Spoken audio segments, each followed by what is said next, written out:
What up, guys? Carolina Jackpot coming at you. November 4th, 2018. We on the back porch. It's about 5 p.m. Gonna be getting dark here soon, probably in the next 30, 45 minutes. So Carolina Jackpot gonna get on here and do this one real quick.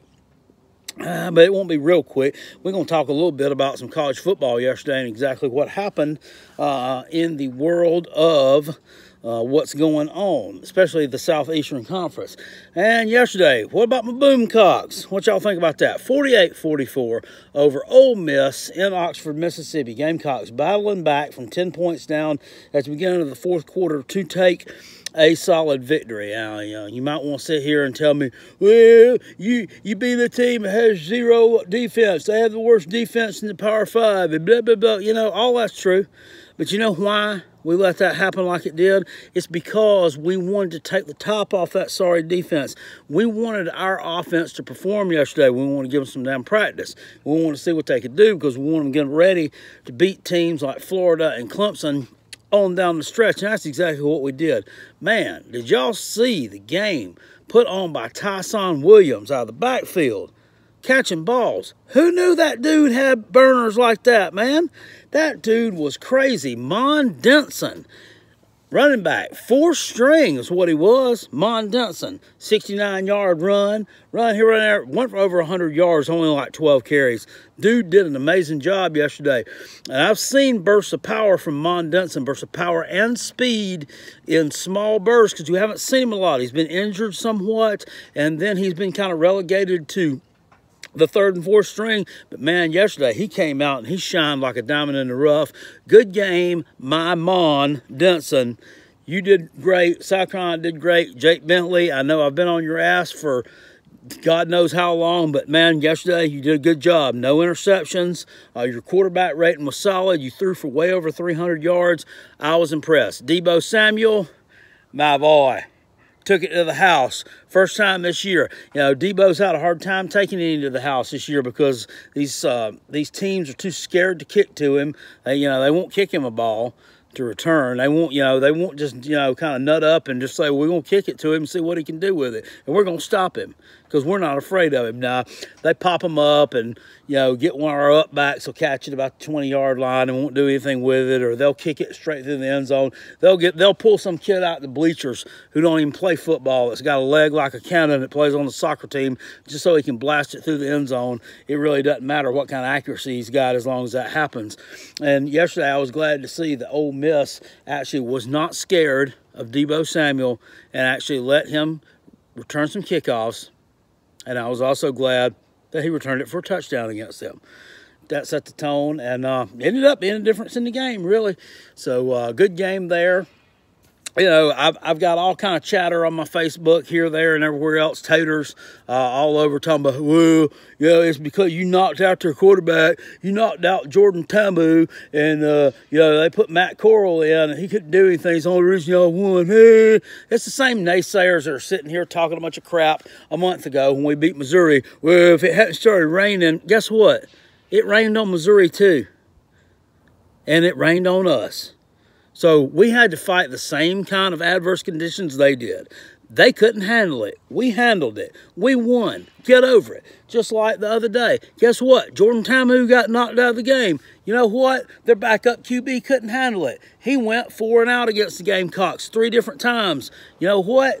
We put our backup in against Missouri. What happened? He won a damn game. So, that's all. That's what it is. It's just a bunch of excuses.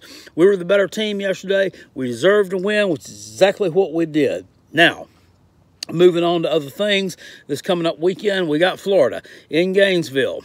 We open up as 7-point underdogs. If you guys out there are smart and you want to make some real money, you definitely better take the under on that stuff right there. I'm telling you right now, we're going to beat them in Gainesville in the swamp.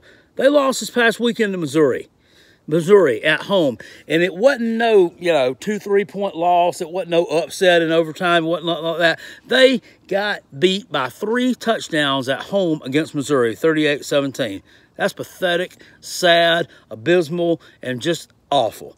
And we're going to say, well, they lost to Georgia, jackpot. You know, that's a little bit of an overreaction there. No, it's not. I've been telling y'all all year long that Florida ain't worth a damn, and that's exactly what they played like yesterday. They ain't worth a damn. They play old man football. Felipe Franks sucks. His backup sucks. Their running backs aren't any good. They don't have the talent that they think they have just because they've beaten a few mediocre teams along the way. They got punished by Georgia, and yesterday they got punished even worse by Missouri on their home field. Georgia at least beat you on a neutral field and punished you by 19. Missouri beat you by 21, punished you in the swamp. Guess what? This weekend, it's going to be worse than that.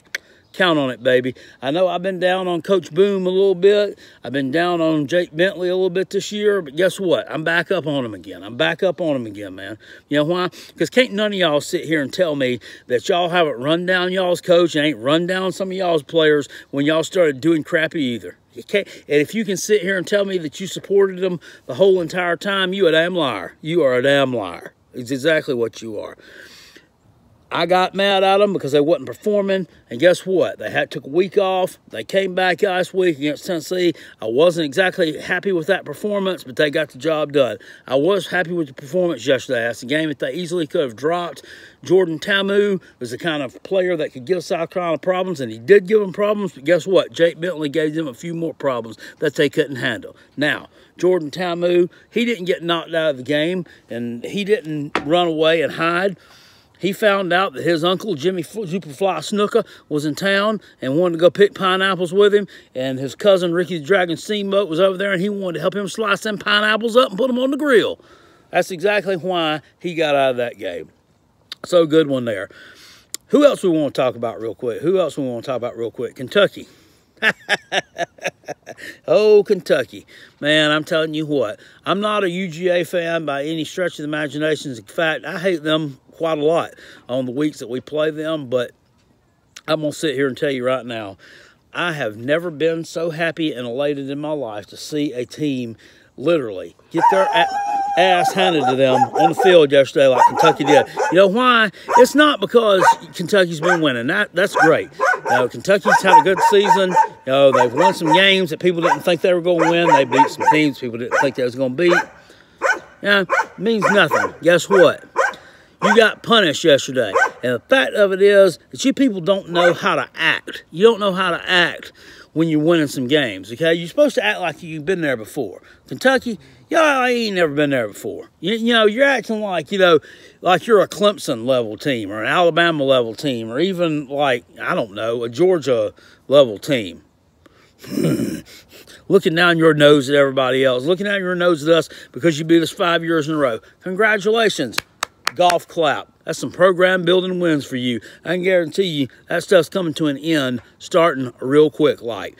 You're going down, and this coming weekend, I'm also not a Tennessee fan, but next week it's going to be GBO, baby. I hope they beat the ever-living piss out of you in Neyland Stadium on Saturday night, shut you up, and send you to your Music City Bowl, which is exactly where you need to be, playing a tune, bam, bam, bam, bam, bam, bam, bam, bam, with the honky-tonk man, who reminds me of most of your fans. Who else? LSU disappointed me last night. Alabama, just a dominant team. I mean, you can't really do a lot with them. I was surprised there that they that you handled you like that, especially shut you out. I actually took you to cover the spread there. You did not cover the spread. I was upset and kind of a little bit PO'd. I was a little bit also upset and PO'd at Miami. Man, how you going to go out there and lay an egg against Duke? I mean, you guys are just, you're pathetic. I mean, I'm not picking you again the rest of the year. Who was I happy with yesterday? Of course, we already made fun of Florida for losing to Missouri. Who was I excited and happy for yesterday? West Virginia, DBVWV. How'd y'all like that yesterday? Come from behind, and then Dana Holgerson decides he's going to go for 2. He ain't going to kick no extra point. He's not going to give Texas no momentum in that home stadium. He goes for 2. After that touchdown grab by, who was it? David Sills, the 12th or whatever the number's on the back of his jersey. Touchdown, 1 foot down. They go for 2. Will Greer comes out, throws a slant. Same guy catches it. 2-point conversion. Guess what? Oh, Tom Herman had called timeout before it started. So, all right, we got to replay it again. What happens? Greer fakes it this way, runs to his left, naked bootleg, holds the ball out. Woo! I loved it, man. It was like he was giving a big old FU to Tom Herman and the entire state of Texas when he did that. You know why I don't like Tom Herman? Because I think he's just a measly little guy who's just a little, he's just a lazy little dude is what he is. Back in 2015, we don't want to come to South Carolina. I'm going to decline that offer. They lost to the Citadel. I don't see a lot of potential there. Yeah, whatever. What you wanted to do was you wanted to be a lazy little dude and stay at Houston where you were winning and be a lazy little guy and wait on that Texas job to come open because you knew Charlie Strong was fixing to get the boot because, you know, obviously they got some kind of problem down there with him. And then, yeah, and you knew that you was going to wait on the team to make you instead of you making the team. Is what it was going to be. You was going to wait on the name to make you instead of you making a name out of a team. You sorry little lazy son of a, you know what? I can't stand you either. And I was so happy to see that happen yesterday. I hope you don't win another damn game. Clemson looked good yesterday. Can't say too much bad about them other than, you know what, these fun and games, this little fun and gun you got going on right now, it's fixing to come to a screeching halt this coming Saturday night in Chestnut Hill, Massachusetts against the Boston College Eagles. Guess what? PTHO, primetime home underdog, baby. I'm telling you, look for them to come out with all cylinders blasting, all guns flared up, and I think they're going to give you a heck of a ball game. You know, I don't think that that fat boy Christian Wilkins and another fat boy Dexter Lawrence are going to be running too many touchdowns in against that Boston College defense. This is not Louisville, my friends. This is definitely like Louisville. Florida State yesterday looked like garbage on a stick again, and that team has just fallen way, way, way down. Well, they better figure something out. That Coastal Division, the ACC, who's going to win it? Who knows? I mean, I said my money was on Virginia to win it, and then they went out and they pooped to bed on Friday night against Pittsburgh. I guess right now my money's on Pittsburgh. I don't know. Georgia Tech is looking pretty good right now, but, I mean, they've lost too many ACC games already. That's their problem. They already lost to Clemson, and then they lost to Duke, which was unexplainable. And then they lost one more, but they dominated Virginia Tech. I mean, they dominated yesterday, beat up on North Carolina. So, you know, if things bounce the right way, if the right combination of wins and losses in that ACC Coastal happens, I still think Georgia Tech sneak in there and win it. And I hope they do, because right now, to me, they look like the most solid and most together team in that ACC Coastal Division. Well, I'm telling you what, that's about it, guys. That's about all I got. Go Gamecocks. Great win yesterday. Florida, you suck. We're coming down there to take another piece of the swamp again for the second time in 3 tries at the University of Florida. We are going to take a victory over y'all. It should have been 3 out of 3. Shouldn't have lost to you 2 years ago, but we did anyway.